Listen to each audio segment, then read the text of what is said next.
Assalamualaikum warahmatullahi wabarakatuh.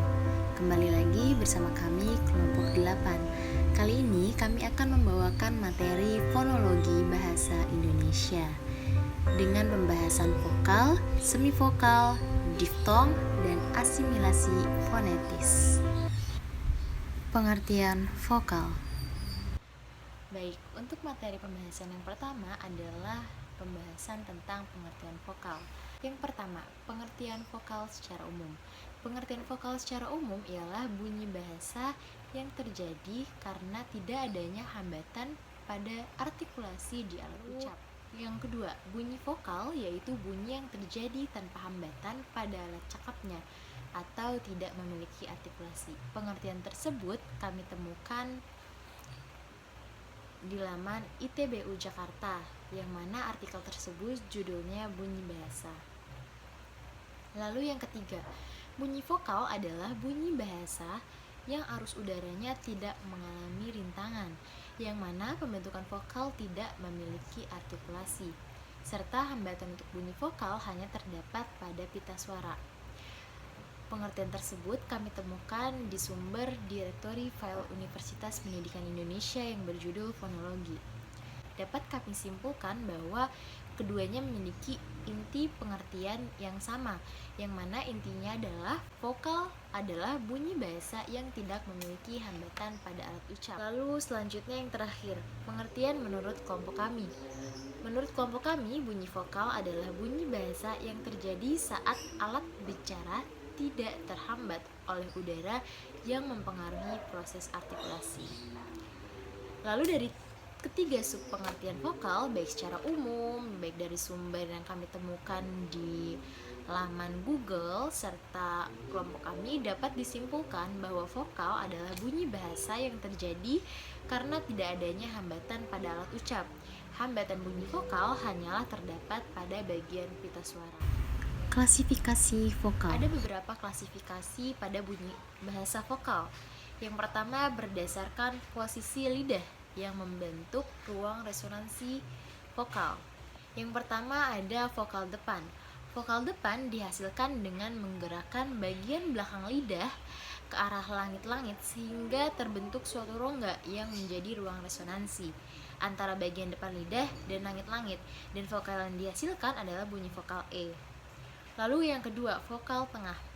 Vokal tengah dihasilkan dengan menggerakkan bagian depan dan bagian belakang lidah ke arah langit-langit sehingga terbentuklah rongga yang menjadi ruang resonansi di antara bagian tengah lidah dan langit-langit. Lalu yang terakhir ada vokal belakang.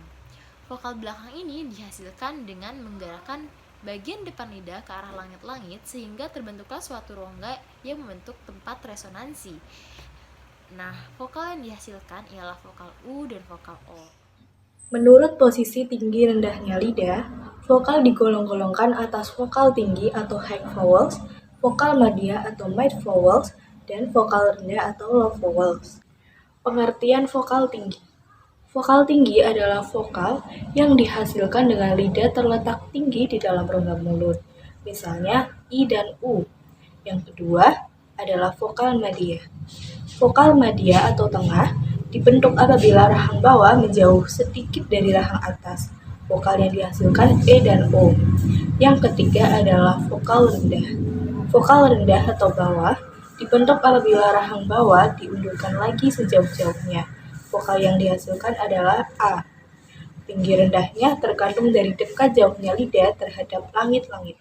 Menurut peranan bibir, dapat kita bedakan antara vokal bundar atau rounded vowels dan vokal tak bundar atau unrounded vowels. Pengertian vokal bundar. Vokal bundar atau rounded vowels adalah vokal yang diucapkan dengan bentuk mulut yang membundar ketika pengucapannya. Vokal yang dihasilkan adalah O dan U.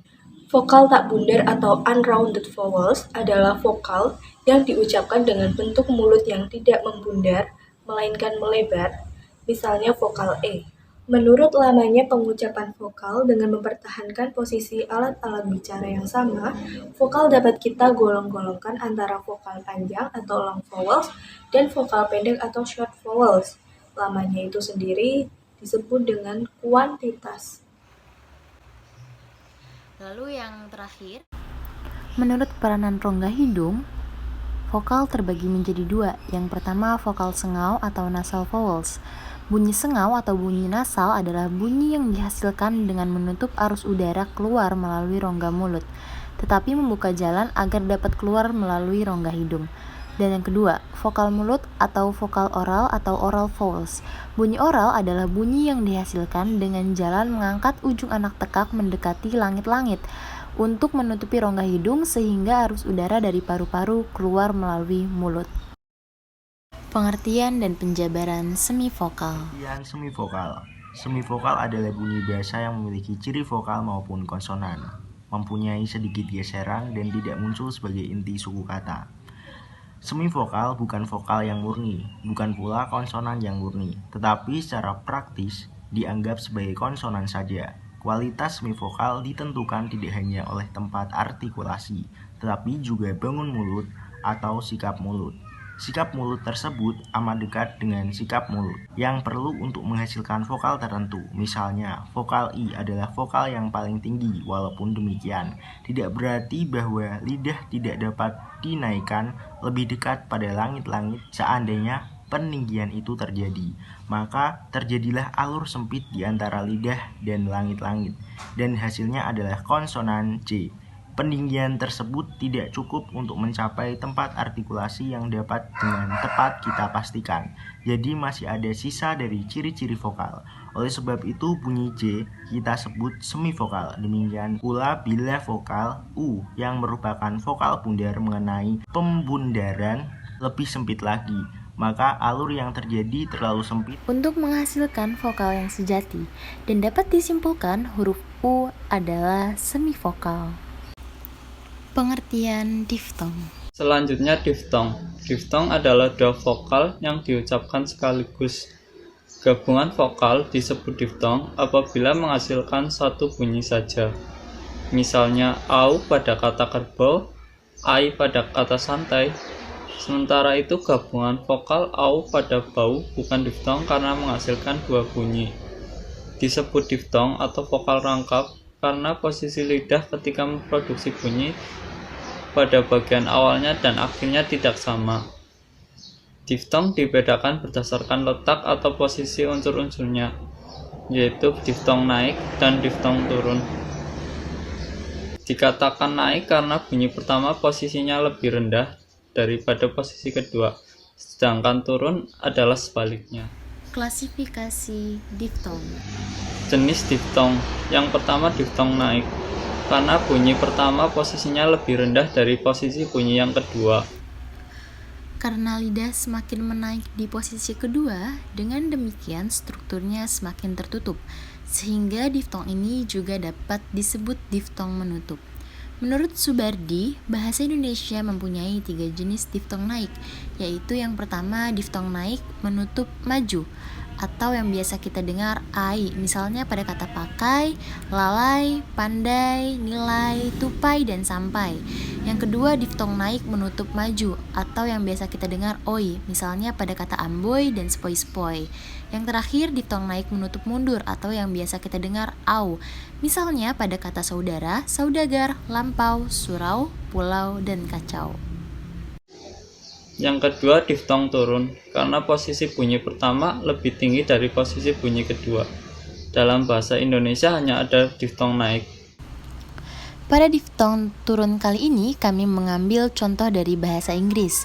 Di dalam bahasa Inggris terdapat 2 jenis diftong turun, yakni yang pertama diftong turun membuka memusat, yang contohnya dapat kita temukan dalam kata ear. Yang kedua, diftong turun membuka memusat, yang kita temukan dalam kata pur. Hal tersebut dikemukakan oleh Marsono. Diftong naik atau diftong turun bukan ditentukan berdasarkan posisi lidah, melainkan didasarkan atas kenyaringan atau sonoritas bunyi itu. Jika sonoritasnya terletak di muka atau pada unsur yang pertama, maka dinamakan diftong turun. Lalu jika sebaliknya, maka dinamakan dengan diftong naik. Asimilasi fonemik dan fonetis. Asimilasi fonetik dan fonemik. Yang pertama, saya akan menjelaskan terlebih dahulu apa itu asimilasi. Asimilasi menurut para ahli. Yang pertama adalah menurut Abdul Khair. Asimilasi adalah peristiwa berubahnya sebuah bunyi menjadi bunyi yang lain akibat dari bunyi yang ada di lingkungannya, sehingga bunyi itu menjadi sama atau mempunyai ciri-ciri yang sama dengan bunyi yang mempengaruhinya. Selanjutnya adalah menurut Muslih, asimilasi merupakan perubahan bunyi dari dua bunyi yang tidak sama menjadi bunyi yang sama atau hampir sama. Hal ini terjadi karena bunyi-bunyi bahasa itu diucapkan secara berurutan, sehingga berpotensi untuk saling mempengaruhi atau dipengaruhi. Yang ketiga adalah menurut Harimurti Kridalaksana. Menurutnya, asimilasi adalah proses perubahan bunyi yang mengakibatkannya mirip atau sama dengan bunyi lain di dekatnya. Dari beberapa pendapat ahli di atas, dapat disimpulkan bahwa asimilasi adalah proses perubahan antara dua bunyi yang saling mempengaruhi satu sama lain, sehingga mengakibatkan adanya kesamaan pada dua bunyi yang berdekatan. Baik, langsung saja saya jelaskan apa itu asimilasi fonemik dan fonetik. Yang pertama, asimilasi fonemik. Pada asimilasi fonemik terjadi penyamaan bunyi yang disertai dengan perubahan identitas fonem. Perubahan identitas fonem terjadi karena adanya pengaruh yang dominan suatu fonem terhadap fonem lain yang letaknya berdekatan. Contoh dalam bahasa Inggris adalah ejaan unbreakable yang artinya pecah menjadi jika dibaca unbreakable yang artinya tidak bisa dipecahkan. Kata unbreakable terjadi perubahan dan penyamaan fonem secara total sebab fonem N atau dental berubah total menjadi fonem M, bilabial. Hal ini menunjukkan bahwa asimilasi fonemik ialah suatu fonem yang telah diasimilasikan akan meninggalkan jenis fonemnya semula dan menyesuaikan dirinya dengan fonem yang mempengaruhinya. Dan yang kedua adalah asimilasi fonetis. Asimilasi fonetis yaitu penyesuaian bunyi dengan bunyi lain tetapi dengan mempertahankan fonem yang sama. Menurut Parera pada tahun 1985. Berdasarkan pemaparan tersebut, dalam asimilasi fonetis tidak terjadi perubahan fonem, melainkan yang berubah ialah pengucapan tanpa mengubah identitas fonem. Contoh dalam bahasa Simalungun adalah donghon. Jika diucapkan menjadi dokon yang artinya katakan. Yang kedua adalah ompung dan jika dikatakan menjadi opung yang berarti nenek.